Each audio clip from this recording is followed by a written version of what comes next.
Hello everyone, this is Sodhi from CAAN Wings Consultants Private Limited. Welcome to this YouTube session.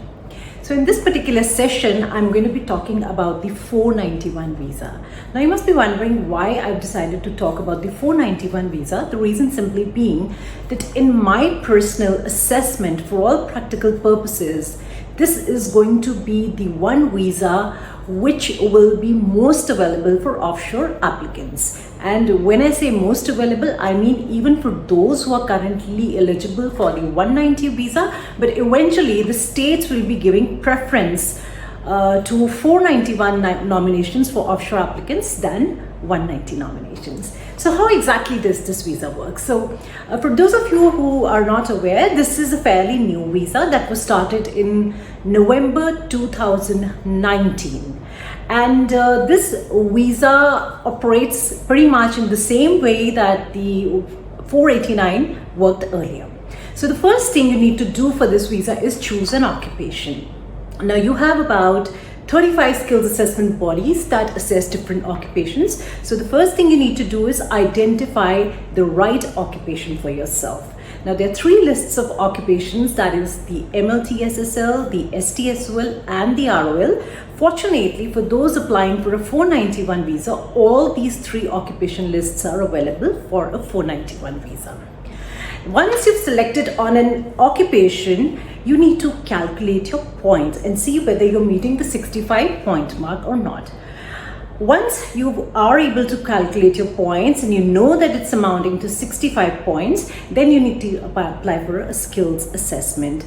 Now, usually the bodies that do assess various occupations do not need an English proficiency score at the onset. So please do not worry about taking your English score. Now, I have a lot of clients who ask whether they should take the IELTS or PT before commencing their skills assessment. So in case your assessment body does not require you to provide an English proficiency score, which most bodies do not, you don't have to worry about that. This is something you can take care of a little later. So you need to remember a very important thing. When you get a positive skills assessment from a certain body, there will be a deemed date mentioned. For example, you may have claimed 5 years of work experience, but the particular skills assessment body may have just allowed you to claim points for just 3 years or just 2 years. Therefore, despite having 5 years of experience, when we go ahead and lodge your EOI, that is expression of interest, you go ahead with the date, the deemed date, the work experience that you've been allowed to claim points for and not what you've been working for throughout. So this is very important, and this is where people go wrong, and therefore there's usually a discrepancy between what the skills assessment body has awarded them and what the clients are claiming. So once you're done with your skills assessment, you will need to provide your English proficiency test score. So usually what I do recommend to the clients is that once you apply for a skills assessment, most bodies take about anything between 10 to 12 weeks to assess your skills. Now, assessment of skills means assessment of your qualification and your work experience. So that is the time when you can go through the strenuous task of preparing for your IELTS or for your PTE and time it up in such a manner that by the time you end up getting your outcome letter for your skills assessment, you're ready to sit for the test. Once you have a positive outcome, you need to lodge your expression of interest with the Immigration Department of Australia. Now, this is very important. Here is my piece of advice that comes in. A lot of people are kind of confused between whether they should apply for an expression of interest with the skills select system or not. A lot of people like to go with the theory that probably it's not a good idea to lodge an EOI until and unless their occupation is listed on one of the states as available. A lot of people think that if we indicate any as the preferred state in our EOI, that may harm their chances of getting a nomination from a state. So please let me clarify here that usually it is a very good idea to go ahead and lodge your expression of interest immediately, and since you're not too sure at this time which particular state will be nominating you or which particular state will your occupation be available in, whose criteria are you going to be meeting at a later point, it is always a good idea to indicate any as the preferred state for yourself. And once you lodge your nomination application with a particular state, please make sure that you immediately go onto your skill select system and update your EOI by mentioning the particular state that you've applied for.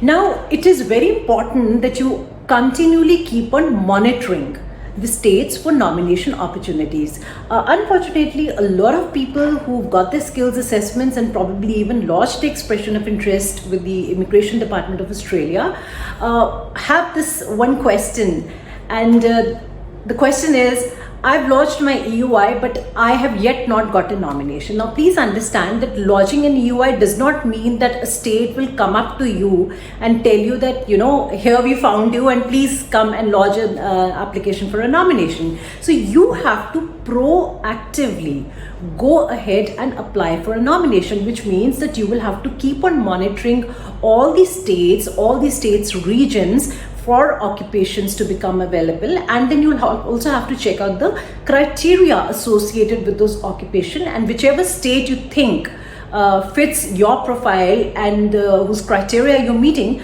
go ahead and lodge an application for a nomination with that particular state. So once again, I'd like to repeat here that states will not come to you. You will have to lodge for a nomination. In very rare situations, a state may say that, okay, fine, you cannot lodge an application for a nomination right now. Just register your interest on our website, and then we'll ask you for a nomination application. We'll ask you to, or we'll invite you to make an application, like the way South Australia did very, very recently.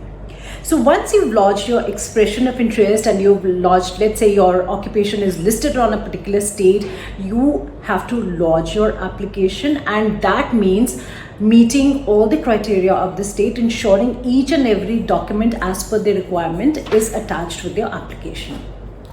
Once the state has processed your application for a nomination, they'll come up with a decision, and if the decision is positive, in case they approve your nomination, you'll automatically get an invitation to apply for a visa. Now, you need to understand that the state where you've lodged the application for nomination and the Immigration Department, the skill select, they are synced.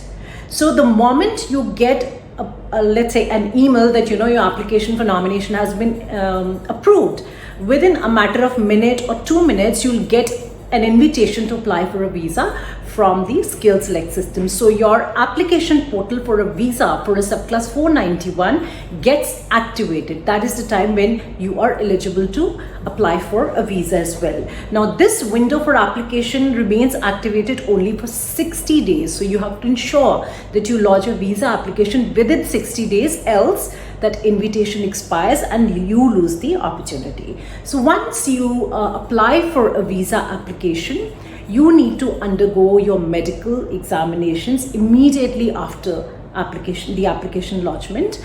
You will need to go to the panel of doctors, get your medicals done, and the medicals will obviously be sent to the health operations center, and they will be processing it from there on.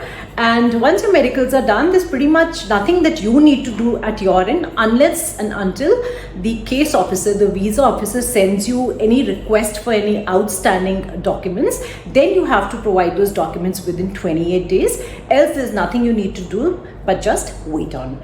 And in this process, let me tell you, there could be any kind of checks on your qualifications, on your English proficiency scores that you send, and most importantly, your employment claims. There could be some very stringent checks for integrity concerns. The Immigration Department of Australia could be conducting verifications of your claims of employment, and once they're satisfied that everything that you've claimed in support of your application is genuine, they will issue a visa decision, and of course, if everything is good, it will be a visa grant for you. Once the visa is granted, the visa grant will have an initial entry date on your visa. The visa grant will be an electronic letter. You don't need to get it stamped on the passport. So there will be an initial entry date that will stipulate the time before which you have to mandatorily enter Australia at least once. And usually the initial entry dates that we're getting nowadays is about 10 to 12 months from the date of the visa decision. So this is it for now. I will keep it short and limited to this. For any queries, please feel free to write to us on inquiries@caanwings.com or send us your emails on caanwings@gmail.com. That is CAANWINGS@gmail.com, or give us a call on 78498. We'll be happy to assess your CVs, check your eligibility, and assist you with any queries that you may have. So until next time, bye bye and take care.